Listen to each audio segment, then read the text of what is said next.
Hello everyone, my name is Autumn Huffman. This is for the EDL 850 course, section VB, talking about internet safety, in particular about cyberbullying today.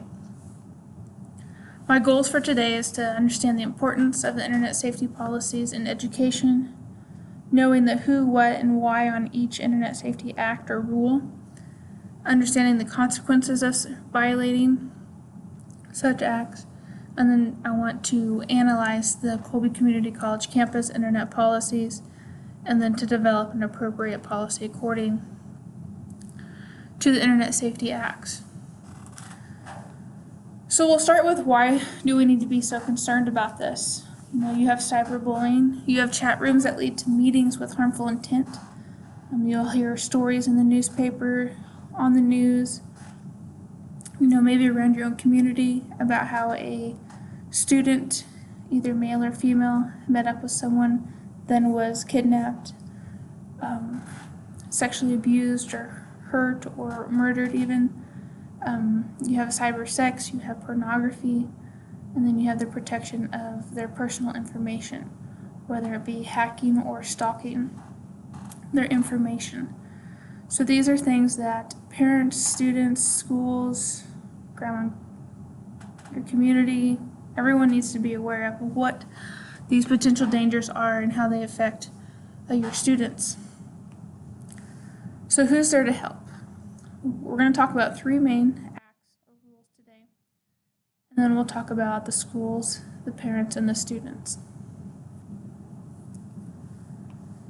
So the first rule is the Children's Online Privacy Protection. That basically requires website operators to get consent from a parent that their child is 13 years or younger and they are obtaining personal information for this reason. They're not allowed to collect information from a minor 13 years or under without a parental consent. So this is really prohibiting the collection of a child's personal information to use in a harmful manner. So again, the website has to state why it's collecting it, either it be for funding or statistical information. The parents must review and consent to the student and allowing the student to be on their website and sharing their personal information. And they are also to protect the integrity and confidentiality of the student's info once it's collected. The next act we have is the Children's Internet Protection Act. It really requires schools to provide internet protection for children by eliminating or limiting the access to harmful content. So basically, it requires schools to have internet safety policies that block, filter harmful information or pictures, anything obscene from students. So schools are to use filters to deny access to minors on obscene materials such as pornography. Security measures must be used as more likely in the form of monitoring when accessing chat rooms or using social media such as Facebook or any other of the common chat rooms out there. This is really to prevent the cyberbullying and or cyber stalking of students.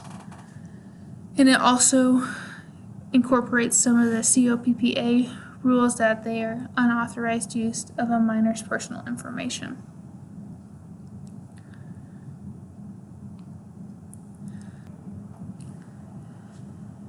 Continuing with the CIPA regulations, the Federal Communication Commission added on 2 new regulations. They added that the school policies are to have internet monitoring systems in place for minors, and that the school must educate minors on internet safety, which includes appropriate interactions and behavior to social networks, Now, this brings awareness on cyberbullying, how to handle such situations, how to report if they feel like they're being stalked or picked on. So it is a great addition, in my opinion, to the CIPA regulations. Our last act here is the Megan Meier Cyberbullying Prevention Act. This is based on a true situation that happened to a 13-year-old who was being bullied online, who went home and then committed suicide. So this Prevention Act is intended to influence criminal penalties on the individuals that caused that emotional distress. So whoever is doing the bullying and providing emotional distress to the victim can now face criminal charges. So what are the consequences for violating these Internet Safety Acts? So here you can see the 3 consequences from these acts.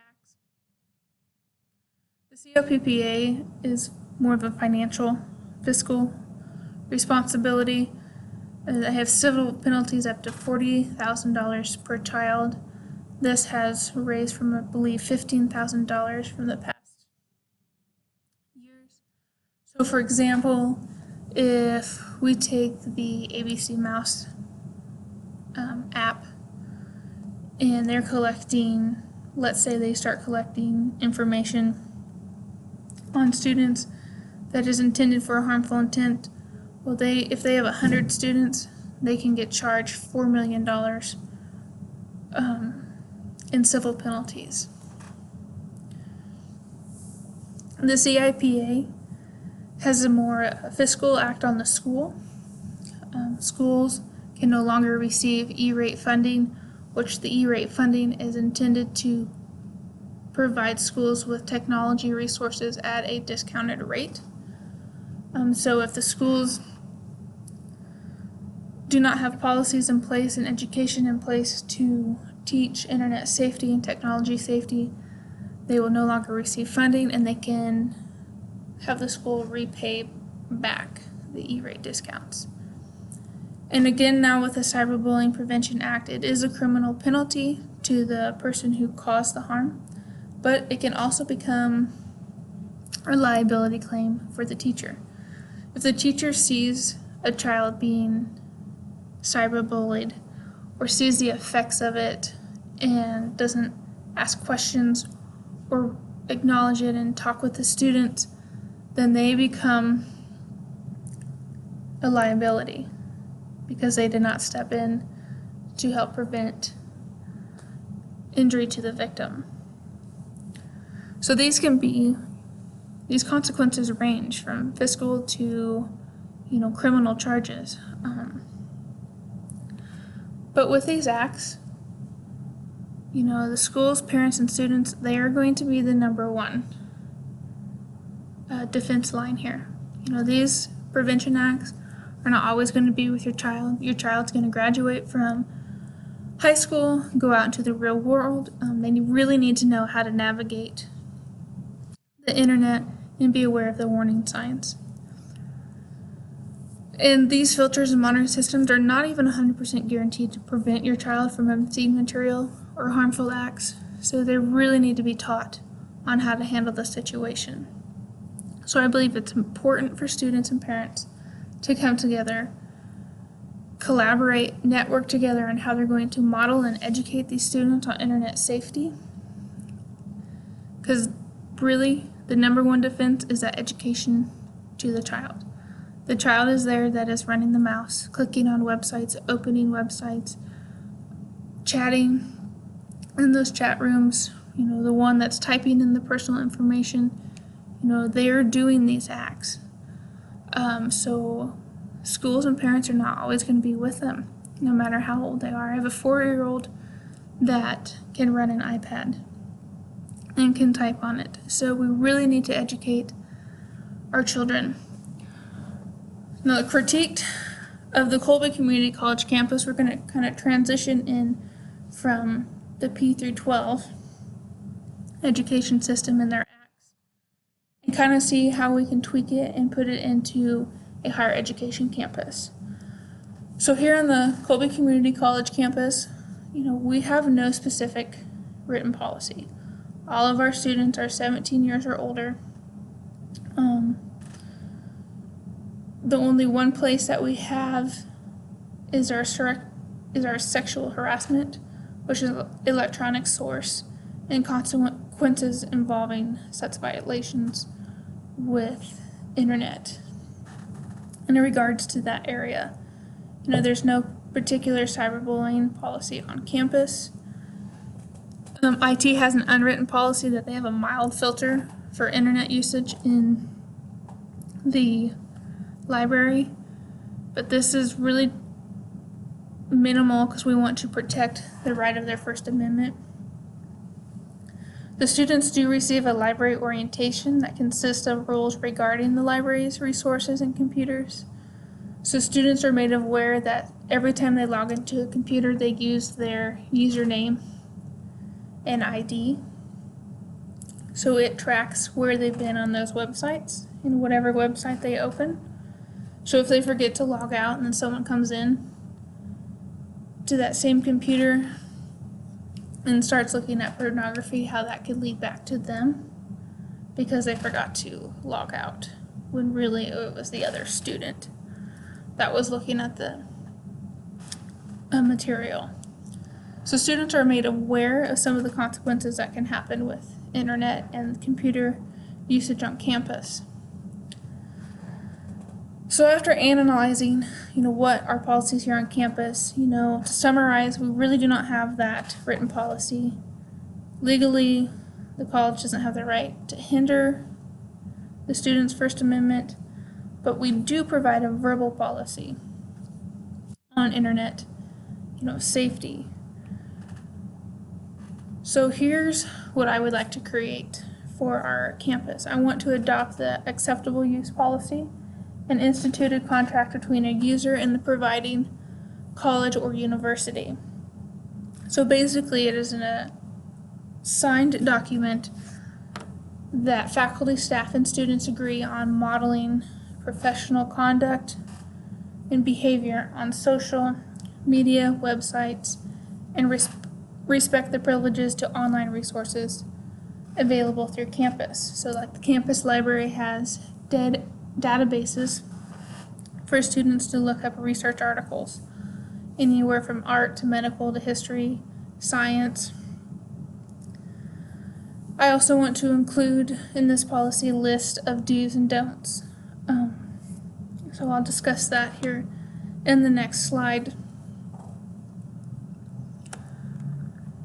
So with implementing, the AUP on campus, it's going to be an added written policy into the faculty, staff, and student handbook. Then I want to create a short presentation, kind of within 15 minutes, for faculty and staff and student orientation that addresses those do's and don'ts of cyberbullying, stalking, selling or purchasing, information, either that being personal information, pornography, or anything like that. Also making them aware of the software updates and protection to protect them from malware, protecting their personal information. Students are already broke on campus, but we want to protect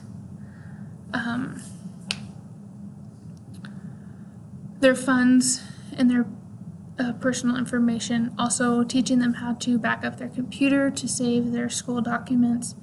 And then again, continuing on that safety with cyber criminals. So then I would create a document to be signed that they are aware of this and they agree to comply with the policy.